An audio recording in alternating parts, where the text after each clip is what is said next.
mother of two, sister of two.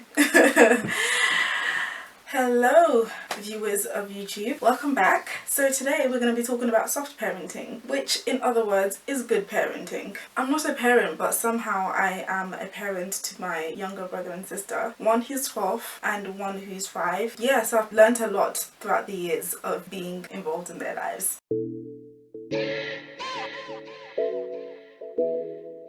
So yeah, I've been parenting for 12 years, and to say the least, I've learned a lot about myself and I've learned a lot about parenting in general. Not by choice, but here I am anyway, so might as well share with you guys what I've learned. There was like a bit of a trend going around on TikTok about soft parenting, and I learned a little bit from that, and I decided to practice some of it because I'm not the most patient person, and I've been practicing to be patient and soft parenting at that as well. And the results have been lovely to see, so I'm going to share with you guys what I've learned and what I've seen. First things first, remember that soft parenting is good parenting.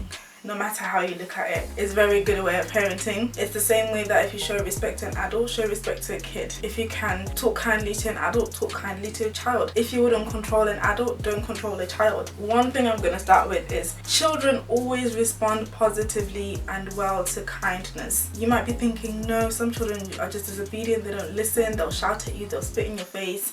That's only because they've learned to respond like that from whoever is around them most of the time, or whoever takes care of them majority of the time. They've learned that already. But if you have a newborn child who hasn't been exposed to toxic behaviors, unkind behaviors, shouting in the household and dramatic behaviors, then kindness will always work. But it's hard. I'm not saying it's impossible to change a child who has been brought up in those situations to being kind and gentle, but it helps a lot if you can start soft parenting at a younger age rather than waiting until they're a bit grown. So as you're kind, the child will also learn to be kind. There's no way that you can be loud and rude to your child and they learn to be kind. It just doesn't work that way. If you're loud and rude, they're also going to learn to be loud and rude. If you're cheeky, they're going to learn to be cheeky. If you're sarcastic, they're going to learn to be sarcastic, because children learn by what they see and observe. They don't learn by what they're told. It's only easier for them to do what they're told if you're showing that behavior as well. If your behavior and your words match, then they will also match it. But if you're telling them to be nice and to be kind,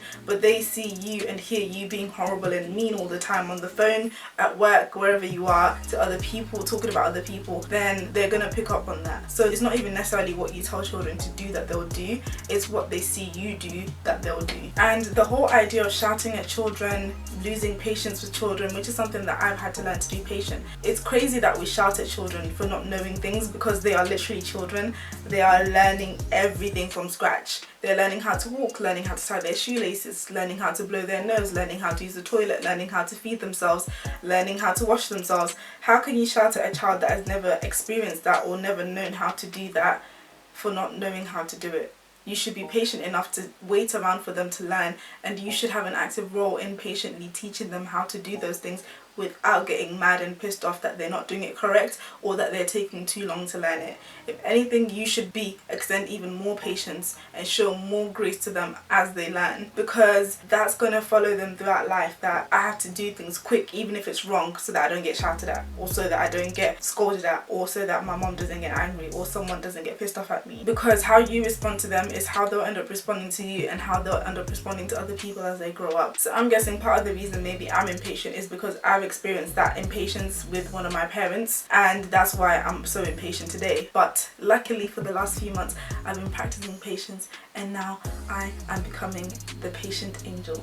Getting there slowly but surely, that's what matters. So in the past few months, like I said, I've been practicing a lot of soft parenting, especially on my little sister because she's 5, so it's easier than with my 12-year-old brother, who is a calm guy anyway, so it's not like there's a lot to work with. But with my sister, for example, sometimes I'd lose my cool, I'd lose my patience, end up shouting at her, which I shouldn't have, and I rightfully put my hands up and say that was wrong with me and I shouldn't have done it. But I'm a work in progress. I've learned that that is wrong no matter what the situation is. Shouting at children is never the way to go.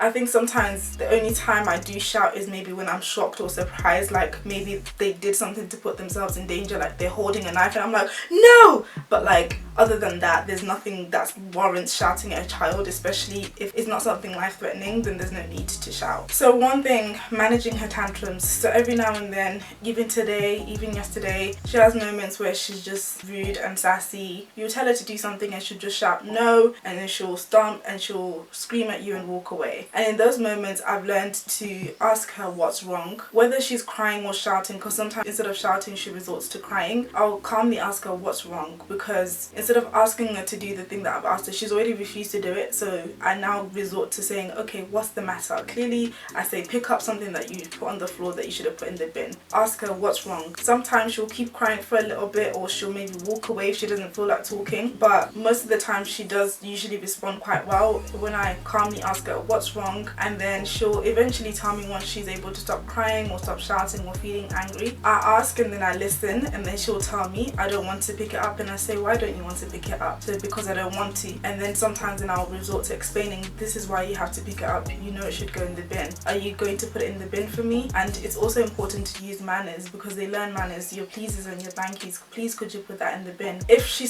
continues to be upset and continues to be angry about it, sometimes it's best to say, take some time to cool down and calm down, and then you can pick it up later and put it in the bin later. Because that way at least you're respecting her emotions, and you're not expecting her to just fold away her anger and her tears and just do exactly what she's told. She's not a robot, she's a human, she has feelings, and we also have to learn to respect that children have feelings and to not completely shut them down so that they can bend to our will and our commands, because they are not genies. That's not how it works. And then sometimes once that's done, once the tantrum is over and done with and she's calm, now she's slowly starting to come to me and say sorry for what I did, and sorry for the way I shouted at you, or sorry for what I did. That's a recent progression that she's made. But before, I would normally go to her and I would say to her, okay, remember earlier when you shouted at me and you did this and you did that, it wasn't very nice, was it? And she'll say, no, it wasn't nice. Why did you do it? And sometimes she'll tell me, I don't know, or I did it because of this. And then regardless of what she says, I say, you know, it made me upset, so could you not do it again, please? And she'll say, okay. And I say, okay, can I have a hug? And she'll give me a hug and she'll say sorry, and we move on from it. And I think that has helped her to realize that when she has a tantrum, to always go back and apologize. So now she's coming to me without me having to prompt her. She'll come and apologize and say sorry for what I did earlier and sorry for shouting it. So that way she knows that she can express emotions without repercussion of being shouted at or put on the naughty step or anything like that. She knows that, okay, even if I'm angry, even if I'm shouting, I'm not gonna be punished for it. I can express my emotions. And now she's also learning to regulate her emotions and deal with her emotions in a healthier way. Managing her crying, because my sister cries a hell of a lot. Sometimes obviously when she's like in the height of her tears, I'll just hold her, hug her while she cries, and then I don't tell her necessarily to stop crying, because that's not really a good thing to do. That's essentially telling her that her emotions are not valid and that she shouldn't show her emotions. Even if it's something silly and reckless, I'll kind of try my best to be patient about it. Sometimes she does cry for literally no reason at all, so sometimes I'm tempted to just be like, don't cry, don't cry. Or when I'm soothing her, don't cry, don't cry, but I try not to, because like I said, if you're telling your child that they can't cry or they should need to stop crying,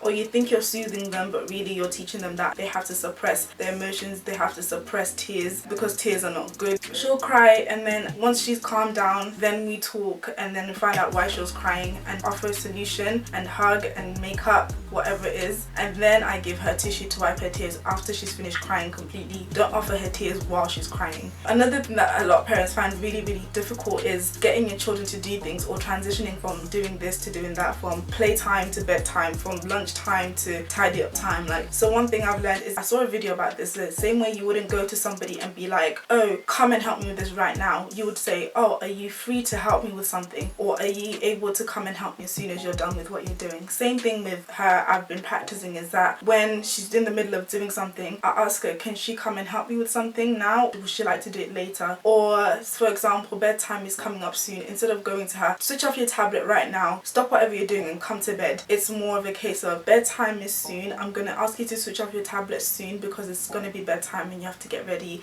or I'll call you for a bath in a few minutes because it's time for your bath, okay? And she'll say okay, and then when it's time for a bath, she's not now surprised that I'm just calling her to come and do something. She was already mentally prepared for that, and it shows that I respect her time and I respect her ability ability to make her own choices, and also managing time as well, so that when she grows up she also respects other people's time and respects boundaries. Just because they're a child does not mean they don't deserve any respect whatsoever. Same thing with eating. I'm cooking your food right now, it will be ready soon, and then you can eat, and then you can stop playing and come and eat. Is that okay? Yeah, that's fine. Do you want to eat right now? It's not like you have to force your children to eat. Or do you want to eat right now? What time would you like to eat? Sometimes even asking exactly what she would like to eat.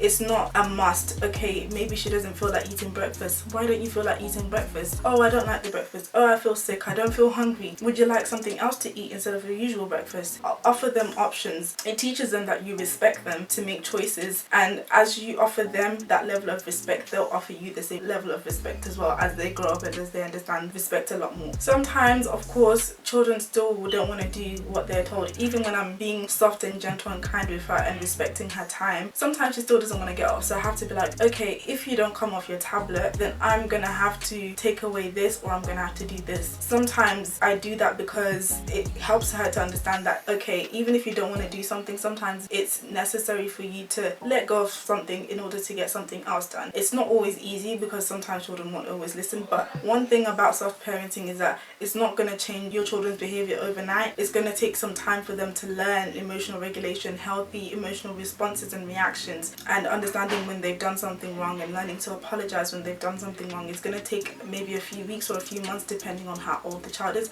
Then the younger they are, the quicker they learn it, and the easier it is for them to adapt to them when they're older. But the point is, your patience heavily depends on how well their behavior will change. So overall, I've noticed that the more kind I am, the more respectful I am of her, the more kind and cooperative she is to me, and as a result she comes to me for almost everything now, because she knows that out of me she'll get a kind response. More so than anyone else in the house, she'll come to me for almost everything. As long as I'm around, I'm like her first choice for a lot of stuff. She confides in me more, and she comes to me more whenever something is wrong, and whenever she has something good to share, she'll come to me a lot more often, because she knows that I'm gonna be attentive even if I don't find it interesting. Like today, she was like literally doing like a clothing haul for me, and I was getting ready, I was doing my makeup, I wasn't really watching, but my responses verbally made her happy enough to know that I was interested, because as she grows up she'll know that anything I say, my sister's gonna be interested in what I have to say. That's why sometimes a lot of kids grow up and they end up being closed off and they don't share things with their parents, because when you were young you always told them, wait a minute, I'm on the phone, I'm doing this, I'm doing that, I'll talk to you later,